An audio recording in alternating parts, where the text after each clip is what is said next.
into the political arena in the Orlando District 5 special election frenzy. We're going to dissect the large lineup of candidates vying to fill Regina Hill's vacant seat. And this is all over a backdrop of many, many concerns, which we will dive into now. Let's go, David.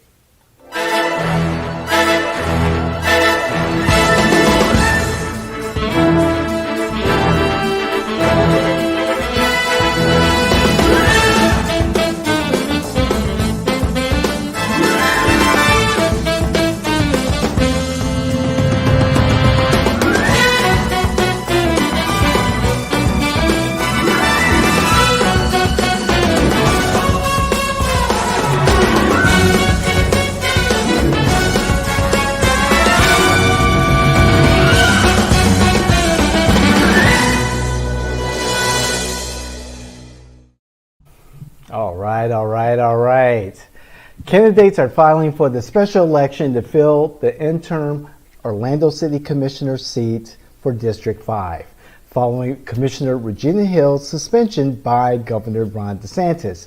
Notable candidates include former state representative Travaris McCurdy and advocates Lawanna Gelzer, Tiakeysha Ellison, Mulrain, and Shaniqua Rose.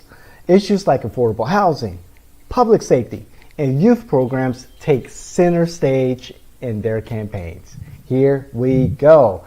All right, let's dissect this field. I know most of these individuals from past political experience, and some of them I just know by what they have on the internet. So let's just jump right into it there, Kellen. Let's take the lesser known individuals. Are we going to start with Mulrain then? Yes. Or Rose? Let's start with Mulrain. Yes, Mulrain. I went to his website, and let's just start off saying that Mulrain is a community advocate who founded Let Your Voice Be Heard, a nonprofit that organizes community and youth outreach events. And I went to his website, to their website, and there hasn't been really any activity on the website, no updates since I think 2019 or something like that. This was about a week or so. In doing the general search, I couldn't really find anything. I did not look into his voter record history, but you damn well know I will. So that's what we do know about Mr. Mulrain. Any comments, Kelly, in regards to companies are people, artificial legal persons, and they catch COVID and die.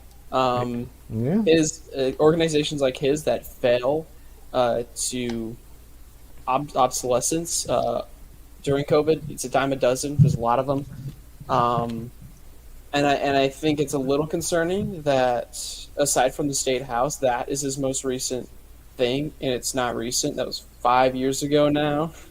Gosh, it's hard to believe it's been 5 years, but it has. I'm not moved. Right. Yeah, there's nothing there that shows me that Mr. Mulrain is ready for prime time. And, I'm just, that just makes me concerned. Now, let's take on Tiakeysha. I hope I'm pronouncing your name correctly. I really do. Tiakeysha Ellison. Doing a quick search on the internet, we see that Tiakeysha is a business coach and mentor. On her Instagram, it does have her listed as a candidate for District 5 Commissioner. She's a cancer awareness advocate. Her nonprofit is @blues_truth, and her account is private, so you have to follow her and all that good stuff. But she has about 35,000 followers, and so Miss Tiakeysha Ellison could be the real deal if you just base it on followers. That's 35,000 followers is way more than the residents who are registered to vote, Orlandians who are registered to vote, active voters in District 5. So, that's a good thing. That's a good Yeah. thing. What we're going to have to see, though, is whether or not Ellison comes out with the messaging. Obviously, Ellison clearly has some good things going for her, simply based on the fact that she does have a following and has seen some success. Of course, the business of running for office is quite different from those other businesses she was a part of, and we'll see whether or not she has it in her. If the messaging doesn't come out strong enough, if she's overconfident, confident she's going to win because she has the most followers, she is mistaken, because that is not good enough. But we'll see. Yeah. She does financial consulting, tax advisory. She's a notary. She is and this is her words, a serial entrepreneur, author, real estate investor, and business coach. This is her LinkedIn page. She educates on credit, wealth, and financial freedom. And she has a YouTube channel for free information. So check out her LinkedIn page for a little bit more information.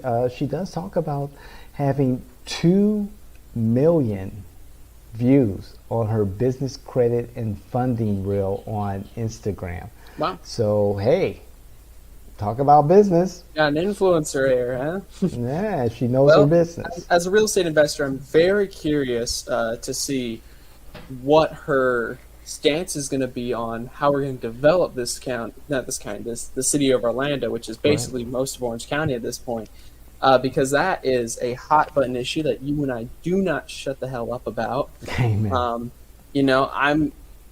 err on the side of caution and say that I don't know, but when I hear real estate investor, I hear we're building more suburbs.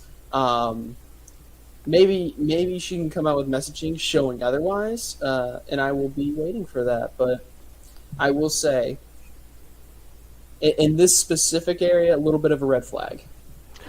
I agree. I'm going to delve more into her background and check her out on YouTube and explore her LinkedIn page a little bit more, because that's where us professionals are.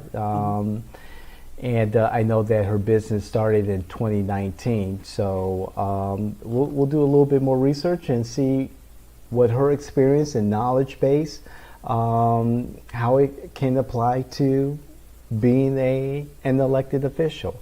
Because right now this race is up for grabs. Without a doubt, it is up for grabs. Yeah. So next on our list, we have Shaniqua Rose, also known as Shan Rose. So Shan ran for District 5 Commissioner in 2019 against Regina Hill and lost miserably. As a matter of fact, I would recommend that Shan not run this time around because of the fact that she did poorly in the last election when it was just the two of them.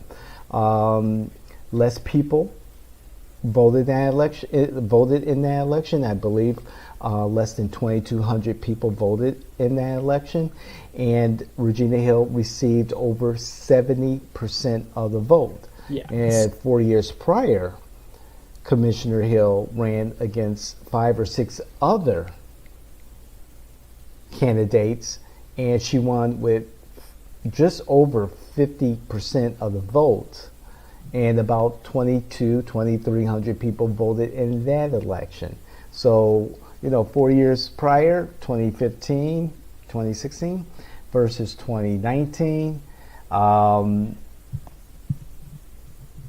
Regina Hill did well, and Shan Rose going up against the Commissioner 101 wasn't really able to run an effective campaign. In full disclosure, I met with her in person and her campaign manager over the phone for more than 3 hours, and laid out a path to victory for Shan. obviously she didn't follow it. So I have my confidence in her running this time around against, names like former Representative Travaris McCurdy, Lawanna Gelzer. They have name recognition, they have the money, they have the systems in place to run an effective campaign. I think Shan was such short notice for this May 21st special election. I think this is she's out of her league in this one. Kellen? Yeah. She has name recognitions for losing. Yeah. And losing begets losing. This is something you can see as a general political pattern. There are exceptions to the pattern, but generally once a person loses once or twice, they're struck out, basically. When people lose, good candidate or bad, that does harm to their public image. Even if they're a good candidate and they lost, it's still bad for them because it's the perception that because they're a loser, that they are not the good candidate with a lot of people. It's a weird kind of psychological, I guess, kind of fallacy that a lot of people run, that because they lost, they must be worse. But it's true. That's how most people think. So if you can't prove that something has changed since last time, and you're not going to come out here swinging and guarantee to win, not guarantee to win, but have a good chance of winning, Right. it's not worth the risk unless you really just don't want to be in an office in the future and you want to make sure that you don't get there on accident. In which case, this is a great strategy. Again, there's a slim chance that Shan can pull this out, but I'm not. Sure. I'm not throwing my chips on that. I agree with you, Kellen. Everyone has a chance to win. Things can happen. Things can change from previous elections. I think it's going to be McCurdy or Gelzer. I think one of them is going to get this. Agreed. And speaking of McCurdy and Gelzer, let's go with Lawanna Gelzer. Okay. Lawanna is the perennial candidate. She's ran. In my 10-year experience here in Florida, I've known her to run for office in West Orange, West Orlando, almost every year that there's an election, and it's the same can be said about this special election for District 5. Lawanna has the systems in place. She has the necessary funding in place. Definitely the name recognition. She came in a very close third for the County Commissioner District 6 race last year or the year before. We're in 2024 right now, so I think it was 2023. Yeah, 22 has been Scott. 22, thank you. Yeah. And so she's been an incredibly vocal advocate for the community. Her nonprofit has done, many surveys and services for the community. She knows everyone. She has been a thorn in the side of Mayor Buddy Dyer, and has always challenged the powers that be. Some say she's too bombastic, too confrontational, too agitating. However, Lawanna wants what's best for her community. Now, saying that, I just heard her give a speech to the Democratic Black Caucus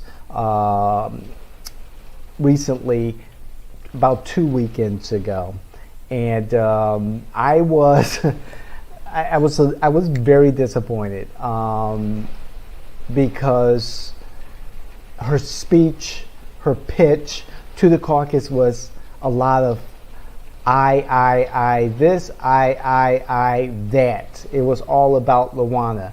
And not once did anything resonate with me that she was running for office for the people of District 5. And I believe she's ran so many times that she has the perception that it is now her time. No, it's no one's time. This is about the residents of District 5. This is about those Orlandians who vote and do not vote. And I, for once, would want to hear from a candidate from District 5, from West Orlando, from West, talk about the people's needs, their table issues, their quality of life. And Lawanna missed the opportunity there. Yeah, and this is a very trying time, not just for the city of Orlando, not just for Orange County, but especially for her district.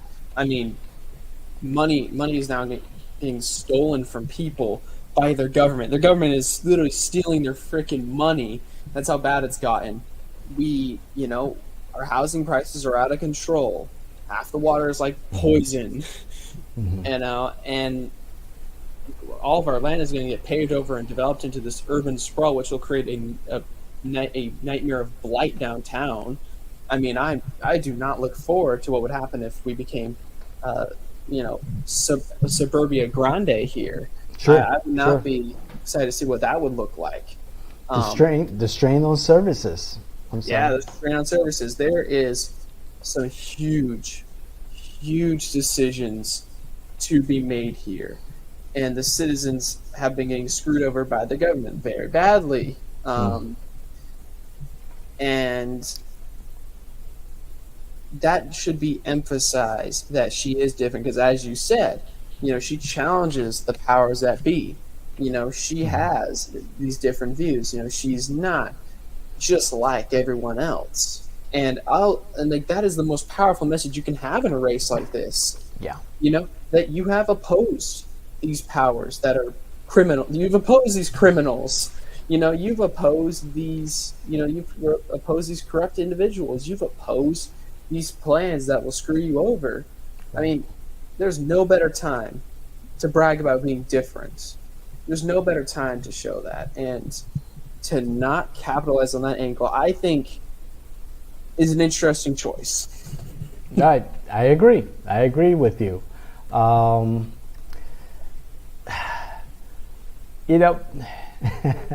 We've run campaigns out of District 5. We've talked to many candidates, potential candidates. We work with candidates in Orange County District 6, which, District 5 sits in. Exactly, thank you. And man, it's hard. It's really hard. And the folks deserve the best that representation that they can elect.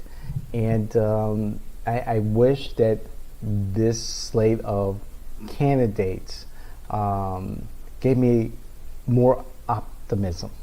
And to say that, let's talk about McCurdy. Travaris McCurdy. Travaris has history as a legislative aide, dynamic legislative aide for, I believe, oh boy, I hope I am correct. Is it? I'm not going to say. I want to say it was a former Florida Senator Bracy. However, I think that he's also worked with Senator Geraldine Thompson. Saying that, regardless, he has history as a legislative aide, and he knows the inner workings of Tallahassee. He has the people, the connections, the network. He knows how the levers of government work. One of the things that does stand out that is not a positive is the fact that he lost his seat as a state rep when he ran for state rep and he won. He lost his seat to the prior representative, Bruce Anton. And That's like you kind of scratch your head like, How does that happen? how does that happen? What went wrong? Like Right. genuinely, like was it in the campaign? Was it in the legislation? His communication while he was there? Something was not working right, and that is concerning because as much as we like to say it's all you do in government is you make bills, you vote on them, you make a policy. That's not really all that it is. It's also communicating with your constituents, telling them what you are doing. Without that, you're toast. And this raises real concerns about whether or not we will get a strong communication pipeline from McCurdy, and that's something that will need to be emphasized. There is a big culture right now to want to vote people that aren't involved with politics because politicians are corrupt, therefore non-politicians are good. Another fallacy that we like to do. Right. But don't discount that experience that McCurdy does have. That is valuable. Regardless of what level of government you're at here, experience is experience. You don't want too much on the job training. You want at least a little prior experience. That way the gears can get moving sooner rather than later. And so I do appreciate that about him. But as you said, their track record is a little spotty. Should we rename this special election the losers bracket, David? We could say that. Yes, we could say that. It's very possible. It's very possible. Yeah. I again, I wish I had more enthusiasm. I wish I could say that we had candidates that inspired folks to come out and vote in May. I wish we had candidates that would bring a lot more than what their current platforms have provided to the public so far. Yeah, and their platforms, by and large, are near clones of each other. That's another thing I don't think we mentioned earlier.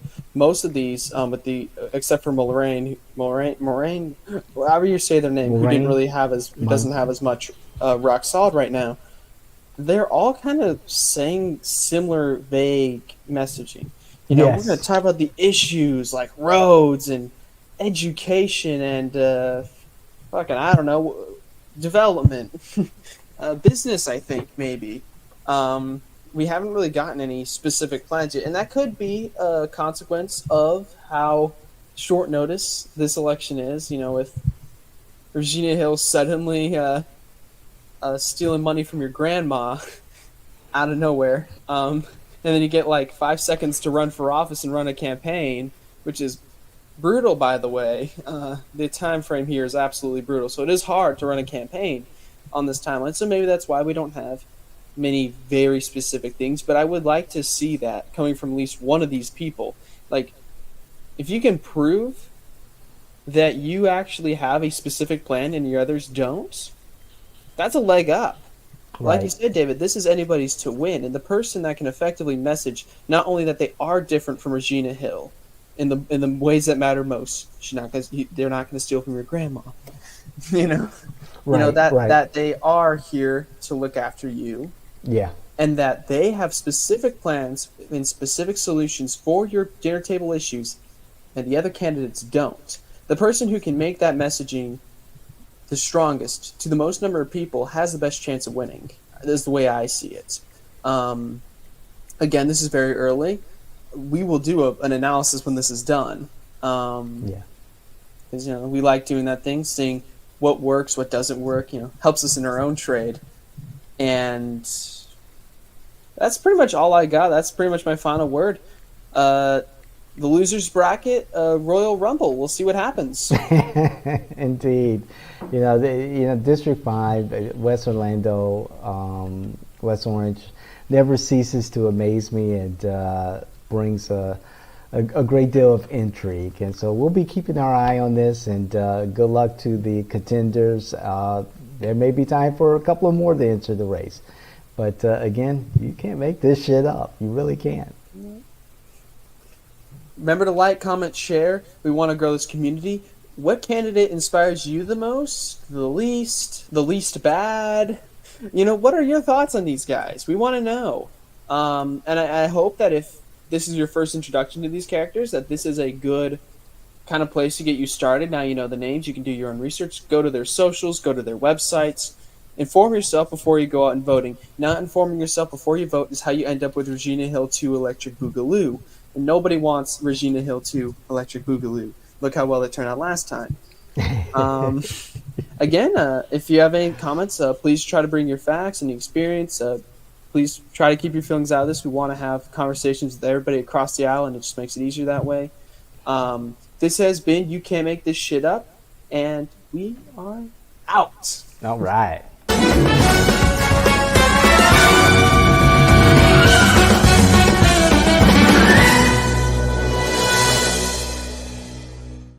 All right, UV.